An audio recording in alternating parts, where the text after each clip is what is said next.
राष्ट्र सर्वप्रथम, राष्ट्र सर्वप्रथम, राष्ट्र सर्वप्रथम, राष्ट्र सर्वप्रथम। राष्ट्र सर्वप्रथम की बात कार्यक्रम में आप सभी राष्ट्रवासियों का हार्दिक स्वागत है। दक्षिण कश्मीर हिमालय में स्थित अमरनाथ गुफा मंदिर के लिए 5700 से अधिक तीर्थयात्रियों का नया जत्था जम्मू के लिए रवाना। पटना जंक्शन के पास उस समय एक बड़ा रेल हादसा टल गया जब पूर्णिया से हटिया जा रही पूर्णिया हटिया एक्सप्रेस की 2 बोगियों के बीच का कपलिंग टूट गया। त्वरित सुनवाई का संवैधानिक अधिकार कथित अपराध की गंभीरता पर निर्भर नहीं हो सकता। सुप्रीम कोर्ट ने जाली मुद्रा मामले में मुकदमा चलाने में देरी के लिए राष्ट्रीय जांच एजेंसी को कड़ी फटकार लगाई। दिल्ली उच्च न्यायालय ने प्रधानमंत्री नरेंद्र मोदी को लोकसभा से बर्खास्त करने का अनुरोध करने वाली याचिका खारिज करते हुए कहा कि इसमें लगाए गए आरोप बेबुनियाद और निराधार हैं। आईपीएस 1990 तमिलनाडु बैच के अधिकारी टीवी रविचंद्रन वर्तमान में विशेष निदेशक के रूप में कार्यरत हैं। उन्हें उप राष्ट्रीय सुरक्षा सलाहकार के रूप में नियुक्त किया गया है। टीवी रविचंद्रन के अलावा उप राष्ट्रीय सुरक्षा सलाहकार और पूर्व रॉ प्रमुख राजेंद्र खन्ना को अतिरिक्त राष्ट्रीय सुरक्षा सलाहकार नियुक्त किया गया है। दिल्ली की एक अदालत ने कथित उत्पाद शुल्क नीति घोटाले से संबंधित मनी लॉन्ड्रिंग मामले में मुख्यमंत्री अरविंद केजरीवाल की न्यायिक हिरासत 12 जुलाई तक बढ़ा दी है। झारखंड मुक्ति मोर्चा सुप्रीमो हेमंत सोरेन एक बार फिर झारखंड के मुख्यमंत्री बनने के लिए तैयार हैं। राज्यसभा में पीएम मोदी ने विपक्ष पर जमकर निशाना साधा। हालांकि राज्यसभा में प्रधानमंत्री के भाषण के बीच विपक्ष ने कांग्रेस के नेतृत्व में वॉकआउट किया। दिल्ली एनसीआर में बुधवार को फिर मौसम ने करवट ली। सुबह से ही आसमान में बादल छाए थे, लेकिन दोपहर बाद हवा चलने के साथ बूंदाबांदी हो गई, जिससे उमस भरी गर्मी से लोगों को राहत मिली। असम में बाढ़ से हजारों लोग प्रभावित हुए हैं। लगभग 30,000 लोगों को अपना घर छोड़ने पर मजबूर होना पड़ रहा है। बता दें कि बाढ़ से 25 से अधिक गांव प्रभावित हैं। प्रधानमंत्री नरेंद्र मोदी ने राज्यसभा में राष्ट्रपति के अभिभाषण के धन्यवाद प्रस्ताव पर जवाब दिया। इस दौरान पीएम ने कहा कि राष्ट्रपति के अभिभाषण में देशवासियों के लिए प्रेरणा और प्रोत्साहन था। उन्होंने कहा कि भारत की आजादी के इतिहास में हमारी संसदीय लोकतांत्रिक यात्रा में दशकों बाद देश की जनता ने एक सरकार को तीसरी बार देश की सेवा करने का अवसर दिया है। इसके साथ ही उन्होंने कहा कि हम संविधान के 75वें वर्ष में प्रवेश कर रहे हैं और इस सदन के लिए भी ये पड़ाव बेहद विशेष है, क्योंकि इसे भी 75 साल हुए हैं। राष्ट्रपति महोदया के भाषण में देशवासियों के लिए प्रेरणा भी थी, प्रोत्साहन भी था और एक प्रकार से सत्य मार्ग को पुरस्कृत भी किया गया था। आदरणीय सभापति जी, पिछले 2-2.5 दिन में इस चर्चा में करीब 70 माननीय सांसदों ने अपने विचार रखे हैं।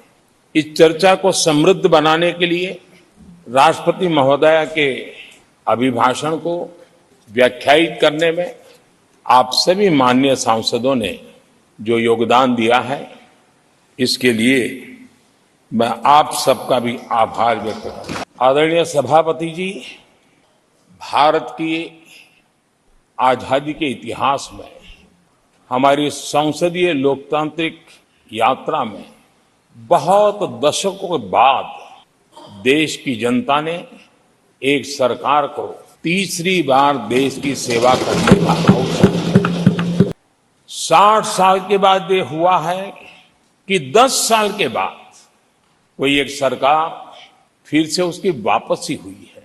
10 वर्षों के अखंड एकनिष्ठ अविरत सेवा भाव से किए हुए कार्य को देश की जनता ने जी भर करके समर्थन दिया है। देश की जनता ने आशीर्वाद दिए हैं।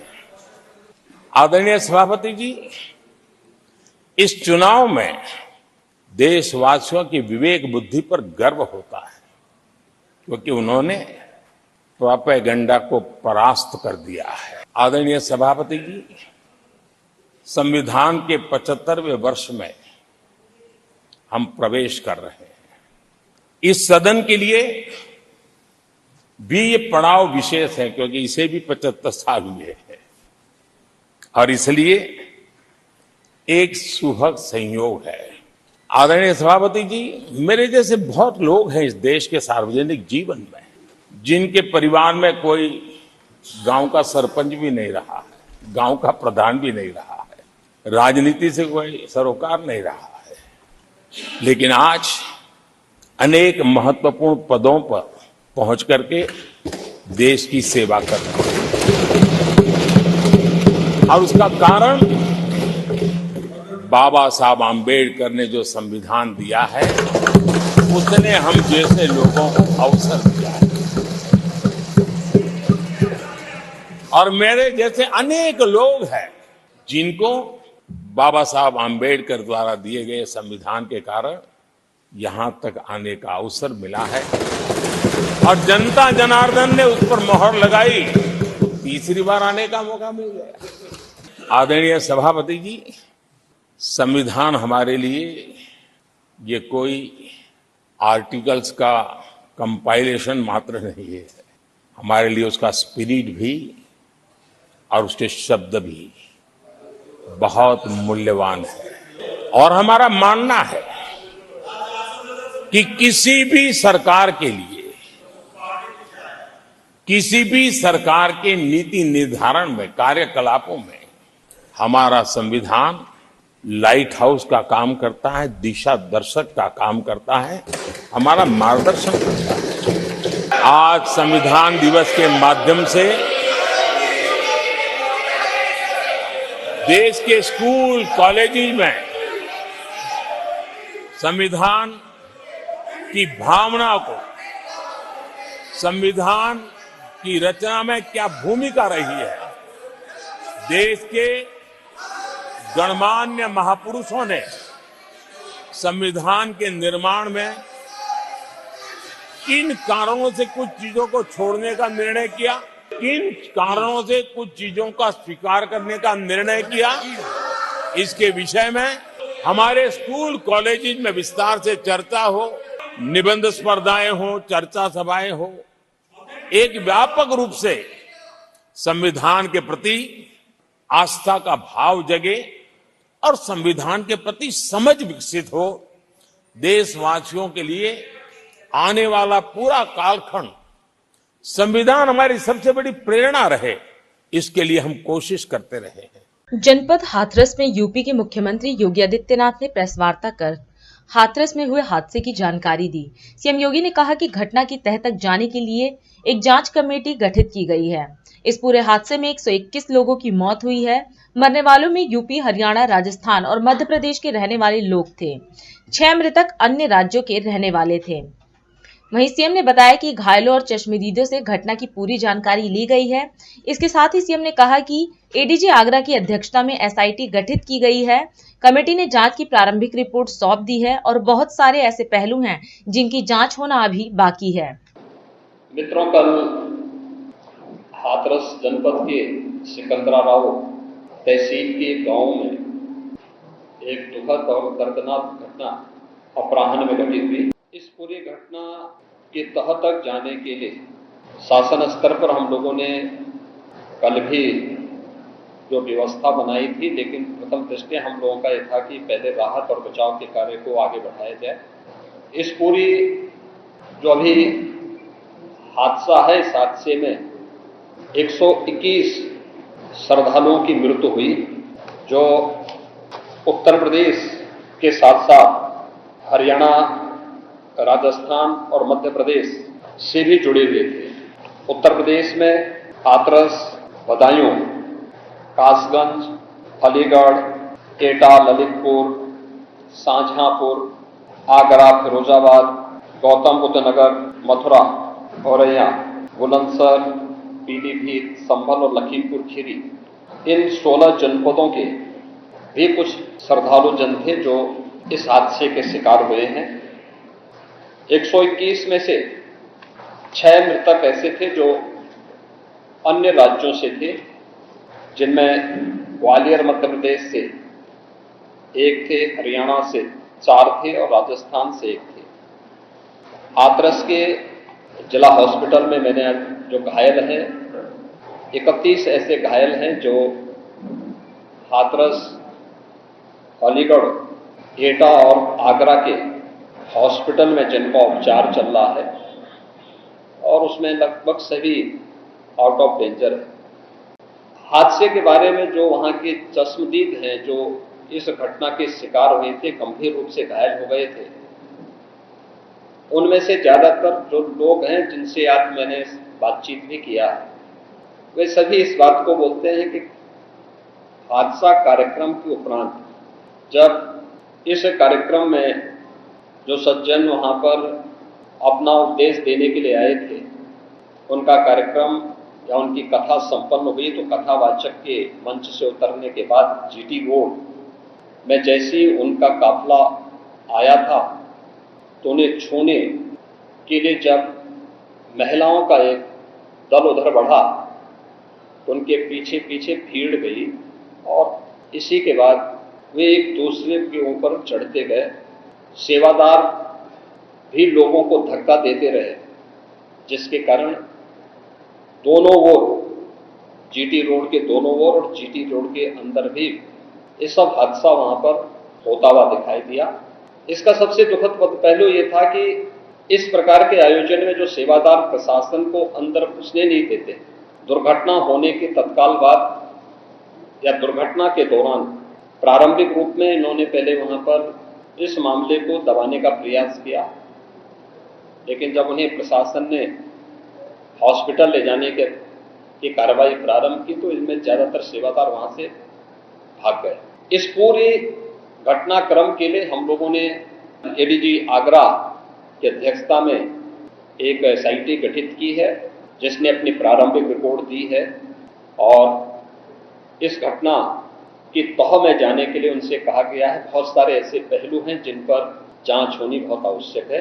अब तक प्रथम दृष्टिया जो थी हमारी कार्रवाई ये थी कि राहत और बचाव के कार्य को आगे बढ़ाने के बाद आयोजकों को पूछताछ के लिए बुलाना, घटना के बारे में, हादसे के कारणों के बारे में उनसे भी पूछताछ करना और फिर घटना की लापरवाही और जिम्मेदारों की जवाबदेही भी इसके लिए तय करना, जिसके लिए पहले से ही एफआईआर यहाँ पे दर्ज हो चुकी है।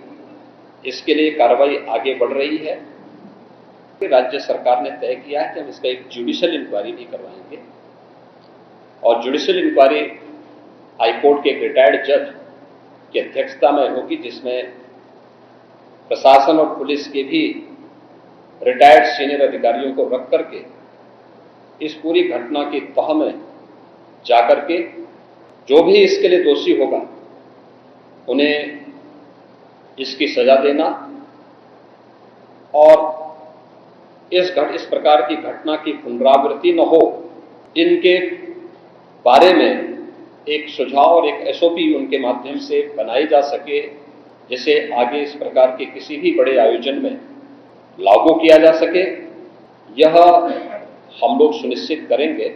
हरियाणा के कुरुक्षेत्र में राज्य स्तरीय सरपंच सम्मेलन का आयोजन किया गया। इस अवसर पर हरियाणा के मुख्यमंत्री नायाब सिंह भी मौजूद रहे। हरियाणा के मुख्यमंत्री ने कार्यक्रम को संबोधित करते हुए कहा कि हरियाणा सरकार ने निर्णय लिया है कि अब सरपंचों के काम करने की सीमा 21 लाख होगी, यानी सरपंच अब बिना टेंडर के 21 लाख रुपए तक के काम करा सकेंगे। वहीं किसी भी काम के लिए मिट्टी भरत का अगर अलग से एस्टिमेट बनाकर सरपंच देंगे तो वो भुगतान भी अब सरकार करेगी। इसके साथ ही सीएम ने बताया कि HEW पोर्टल पर सरपंच द्वारा रेजोल्यूशन अपलोड करने के बाद 10 दिन में जेई एस्टिमेट बनाकर अपलोड करने के लिए बाध्य होगा।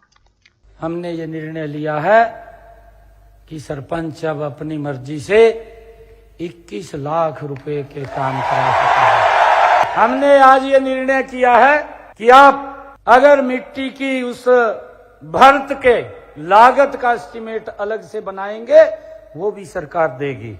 हम अब HEW पोर्टल पर ऐसी व्यवस्था कर रहे हैं कि अगर हमारे सरपंच ने जिस दिन रेजुलेशन पंचायत का पास किया उसके 10 दिन के अंदर वो ऑटोमेटिक जेई की जिम्मेवारी बन जाएगी कि उसका एस्टीमेट बनाना और उसका अपलोड करना। हमने एक और निर्णय किया है कि हमारे सरपंच को काम के लिए बाहर जाना पड़ता है। पंचायत के काम होते हैं, कुछ और भी कार्य होते हैं, उसका गाड़ी का या टैक्सी का आप लोग लेकर के जाएं तो उसका आप 16 रुपए किलोमीटर के प्रति क्लेम कर सकते हैं। मैं आज इस बात की भी घोषणा करता हूं कि जो जिला कोर्ट है, जिला स्तर या उपमंडल स्तर की कोर्ट है, केस जो पहले वकील के लिए 1100 रुपया फीस थी, अब उसको बढ़ा करके हमने 5500 रुपया कर दिया है। इसके अलावा हमने हाई कोर्ट और सुप्रीम कोर्ट, अगर आप वहां पैरवाई के लिए जाते हैं तो पहले ये 5500 रुपये थी, अब इसको 33,000 रुपया कर दिया है। हमने ये भी निर्णय लिया है कि जो राज्य स्तरीय कार्यक्रम है, इब गांव में कार्यक्रम होता था, गांव के अंदर कार्यक्रम हो रहा, राज्य स्तरीय सरपंच को पूछते नहीं थे। हमने उस प्रोटोकॉल के अंदर सरपंच को भी ला करके खड़ा कर दिया है कि अगर गांव में कार्यक्रम हो रहा है तो उसका स्थान एसपी और डीसी के साथ होगा। हमारी सभी पंचायतें कंप्यूटरीकृत हों, आपको कोई दिक्कत समस्या ना हो, उसके लिए हमने 3000 कंप्यूटर ऑपरेटर नियुक्त किए हैं। और हमारी सरकार ने ग्राम पंचायतों को अपने स्वयं के फंड से जीएम के माध्यम से, जैम के माध्यम से एक डेस्कटॉप, प्रिंटर, यूपीएस खरीदने की भी अनुमति प्रदान कर दी है। हमने अब निर्णय किया है कि जो अपंजीकृत ठेकेदार है, अब 1 वर्ष में वो 50 लाख रुपए के कार्य कर सकेगा। अगर वो काम ठीक करता है, अगर वो काम ठीक करता है और उसकी रिपोर्ट ठीक आएगी, वो पैरामीटर पे पूरा उतरेगा, तो उसके आगे 1 करोड़ रुपए के कार्य भी देने का निर्णय हमने किया है। ये भी निर्णय किया है कि पंचायतों की आर्थिक स्थिति मजबूत करने के लिए स्टाम्प ड्यूटी में शेयर और बिजली खपत पर लगने वाला 2% बिजली दर सीधे पंचायत के खाते में जाएगी। अभी समय है एक ब्रेक का, हम चलते हैं ब्रेक पर, आप कहीं जाए नहीं, छोटा सा break. Powered by Kamal Buildtech Private Limited, fulfilling promises. With our professional team and experience of delivering projects, in past we guarantee you peace of mind and top quality work in an affordable price. और अधिक खबरों के लिए आप हमारे YouTube channel दैनिक India दर्पण को अभी सब्सक्राइब करें और नोटिफिकेशन के लिए बेल आइकन को प्रेस करना ना भूलें। राष्ट्र सर्वप्रथम की बात कार्यक्रम में ब्रेक के बाद एक बार फिर आप सभी राष्ट्रवासियों का स्वागत। असम की राजनीति में बड़ा उलटफेर, आप मंत्री अतिशी ने प्रेस वार्ता कर जानकारी दी। इस मौके पर आप मंत्री अतिशी और असम से आप प्रभारी राजेश शर्मा की मौजूदगी में असम कांग्रेस नेता रोमन चंद्र बोर ठाकुर आम आदमी पार्टी में शामिल हुए। इस दौरान आप में शामिल होने पर मंत्री अतिशी ने रोमन चंद्र का पार्टी में स्वागत किया। आज हमारे लिए बहुत हर्ष और खुशी का विषय है कि आम आदमी पार्टी आसाम में रोमेन चंद्र बोरठाकुर, जो आसाम कांग्रेस के बहुत वरिष्ठ नेता रहे हैं, आज आम आदमी पार्टी ज्वाइन कर रहे हैं। रोमेन चंद्र जी पिछले 23 साल से कांग्रेस पार्टी में हैं। वो आसाम पीसीसी के जनरल सेक्रेटरी रह चुके हैं, सीनियर स्पोक्स पर्सन रह चुके हैं, आसाम प्रदेश कांग्रेस के इंचार्ज रह चुके हैं। 2021 में इन्होंने असम के जो भारतीय जनता पार्टी के मुख्यमंत्री हैं हेमंत बिस्वा शर्मा जी, उनके खिलाफ जालूकबारी कॉन्स्टिट्यूएंसी से चुनाव भी लड़ा है। हेमंत बिस्वा शर्मा जी के भ्रष्टाचार के खिलाफ, उनकी बुलडोज़र राजनीति के खिलाफ रोमेन जी लगातार आवाज़ उठाते रहे हैं। और आज ये आम आदमी पार्टी का काम देखकर आम आदमी पार्टी की जो असम में शुरुआत हुई है उसको देखकर आम आदमी पार्टी में शामिल हो रहे हैं। जैसा कि आप जानते हैं कि असम के लोगों ने हमेशा से आम आदमी पार्टी को बहुत प्यार और भरोसा दिखाया है। ऐसा माना जाता था कि आम आदमी पार्टी एक नॉर्थ इंडिया की दिल्ली की पार्टी है, लेकिन असम में लगातार वहाँ के लोगों ने आम आदमी पार्टी पे भरोसा दिखाया। चाहे गुवाहाटी का कॉरपोरेशन चुनाव हो, जहाँ पे आम आदमी पार्टी एक सीट जीती और 24 सीटों पर दूसरे नंबर पर आई। तिनसुकिया, लखीमपुर, इन दोनों म्यूनिसिपल कॉरपोरेशंस में आम आदमी पार्टी का प्रेजेंस रहा है। आम आदमी पार्टी ने इस बार लोकसभा के चुनाव में भी असम में एक अच्छी शुरुआत करी है और आज हमें बहुत खुशी है कि रोमेन चंद्रा जी आज कांग्रेस पार्टी को छोड़कर आम आदमी पार्टी में शामिल हो रहे हैं। रोमेन जी, आम आदमी पार्टी में आपका बहुत बहुत स्वागत है। तो अब मैं हमारे नॉर्थ ईस्ट के प्रभारी राजेश शर्मा जी से रिक्वेस्ट करूंगी कि थोड़ा डिटेल में बात रखें। रोमेन चंद्र बड़ठाकुर जी असम के एक जाने माने व्यक्ति हैं और जिन्होंने असम में जो कट्टर सांप्रदायिक राजनीति है भारतीय जनता पार्टी की, उसके खिलाफ सदा मुखर रहे। जो भारतीय जनता पार्टी का मिस गवर्नेंस चल रहा है उसके खिलाफ सदा मुखर रहे और उन्होंने असम के लोगों के हित में हमेशा आवाज़ उठाई।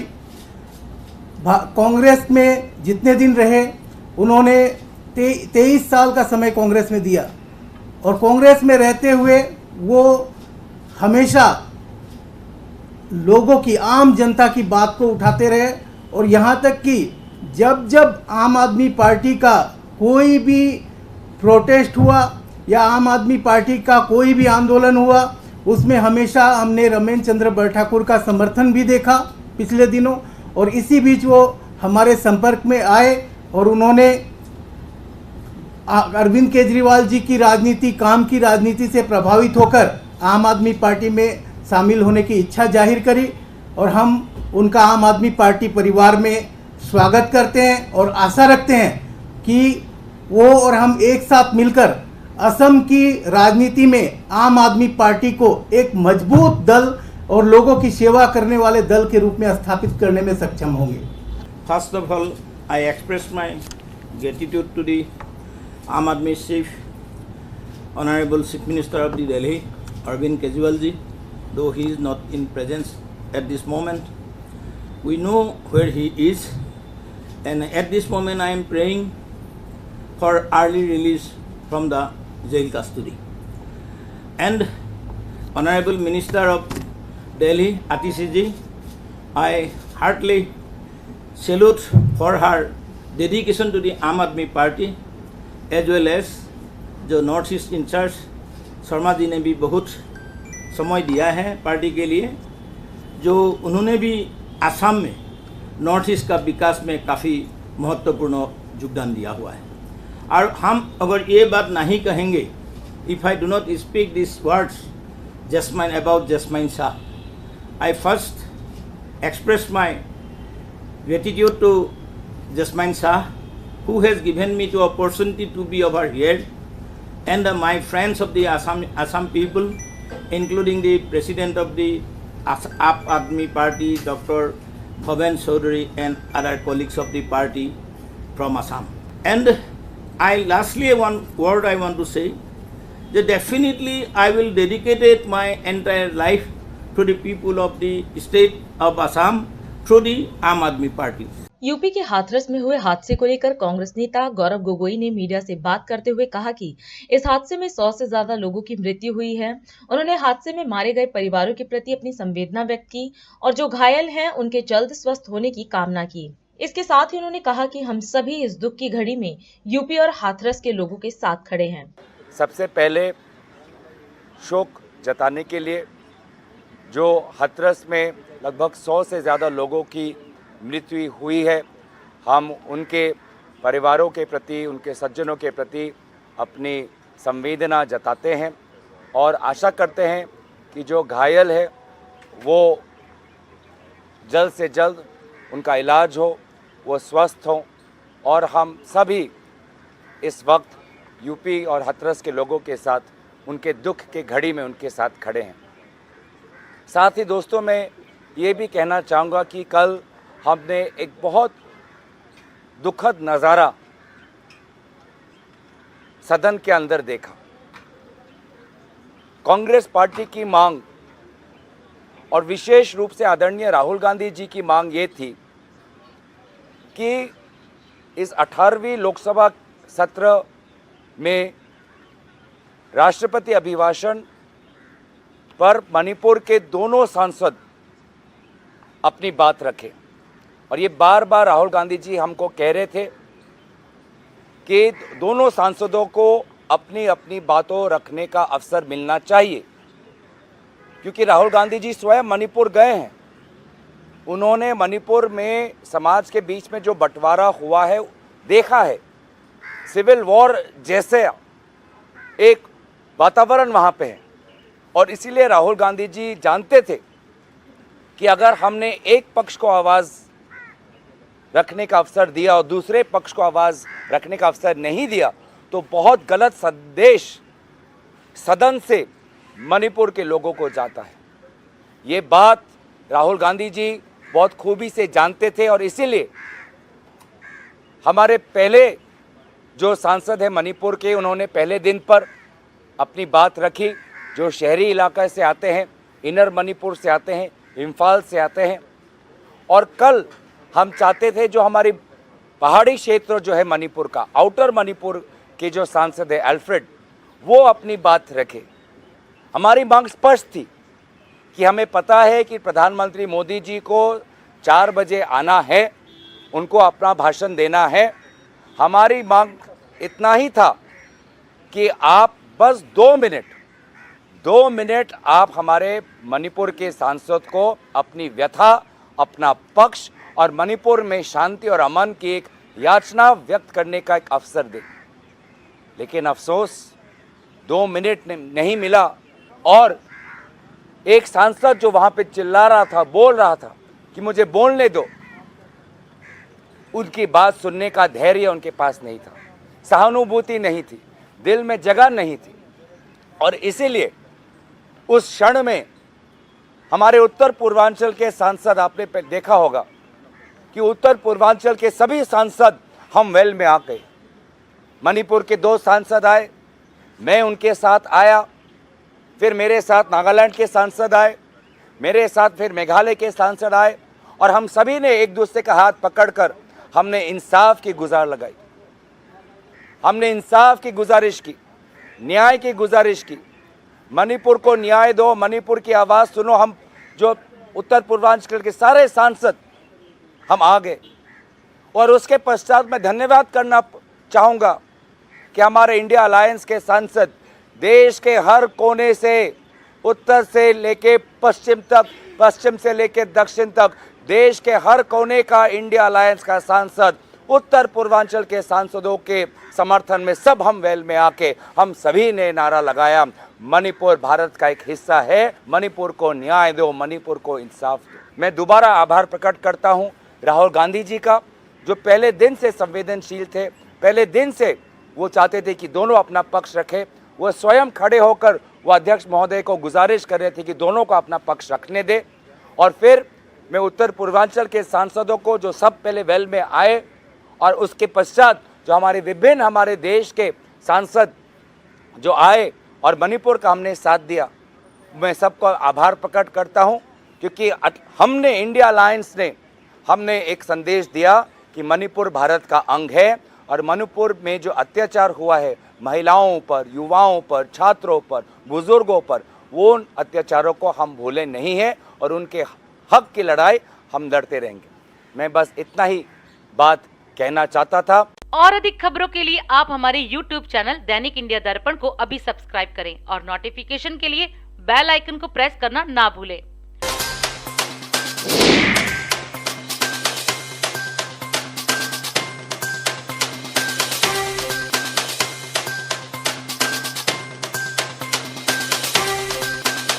आज हम इस कार्यक्रम में आपसे विदा लेते हैं। आप अन्य खबरों के लिए बने रहे। राष्ट्र सर्वप्रथम, वंदे मातरम, जाग उठा है भारत। राष्ट्र सर्वप्रथम, राष्ट्र सर्वप्रथम। शिवम्